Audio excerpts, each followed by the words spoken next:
Se-Pyong, the wizard. Se-Pyong was a man of Seoul who lived to the age of over 90. When he was young, he loved archery and went as military attaché to the capital of the Mings in Nanking.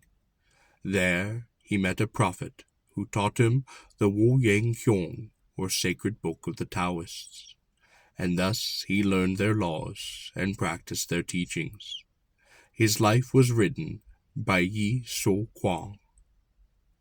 Zhang Wuqi was a magician of Shangdou who lived about 1550 and was associated in his life with Xin Guanghu. At the latter's residence one day when a friend called, Guanghu, whose Chun, asked Chun to show them one of his special feats. A little later they brought in a table of rice for each of the party, and Chun took a mouthful of his and then blew it out toward the courtyard, when the rice changed into beautiful butterflies that flew gaily away. Chang Wu-sa used to tell a story of his father, who said that one day Chun came to call upon him at his house and asked for a book entitled the Tu Si, which he gave to him. I had no idea, said the father, that he was dead and that it was his ghost. I gave him the book, though I did not learn till afterwards that he had been dead for a long time. The history of famous men says that he was a man who understood heretical magic and other dangerous teachings by which he deceived the people. He was arrested for this and locked up in prison in Xinchon, Wonghai province, and there he died.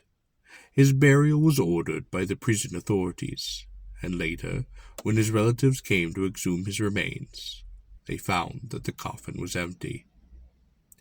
This and the story of Imbang do not agree as to his death, and I am not able to judge between them. The story. Se-Pyong was a military man who rose to the rank of minister in the days of King Chung-yong. It seems that Yun learned the doctrine of magic from a passing stranger, whom he met on his way to Peking in company with the envoy. When at home, he lived in a separate house, quite apart from the other members of his family. He was a man so greatly feared that even his wife and children dared not approach him. What he did in secret, no one seemed to know. In winter, he was seen to put iron cleats under each arm and to change them frequently, and when they were put off, they seemed to be red hot. At the same time, there is a magician in Korea called Chun Yu-chi, who used to go about Seoul plying his craft. So skillful was he that he could even simulate the form of the master of a house and go freely into the women's quarters. On this account he was greatly feared and detested. Yun heard of him on more than one occasion, and determined to rid the earth of him. Chun heard also of Yun, and gave him a wide berth, never appearing in his presence. He used frequently to say, "I am a magician only. Yun is a god." On a certain day, Chun informed his wife that Yun would come that afternoon and try to kill him. "And so," said he, "I shall change my shape in order to escape his clutches. If anyone comes asking for me, just say that I am not at home." He then metamorphosed himself into a beetle and crawled under a crock that stood overturned in the courtyard. When evening began to fall, a young woman came to Chun's house, a very beautiful woman too, and asked, "Is the master Chun at home?" The wife replied, "He has just gone out." The woman laughingly said, "Master Chun and I have been special friends for a long time. I have an appointment with him today. Please say to him that I have come." Chun's wife seeing a pretty woman come thus, and asked in such a familiar way for her husband, flew into a rage and said, "The rascal has evidently a second wife that he has never told me of. What he said just now is all false." So she went out in a fury, and with a club smashed the crock. When the crock was broken, there was the beetle underneath it.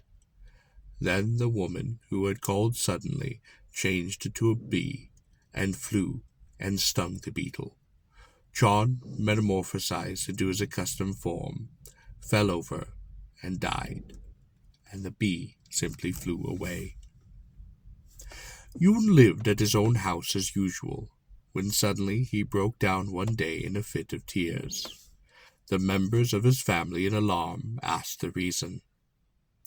He replied, "My sister living in Chul province was just at this moment died."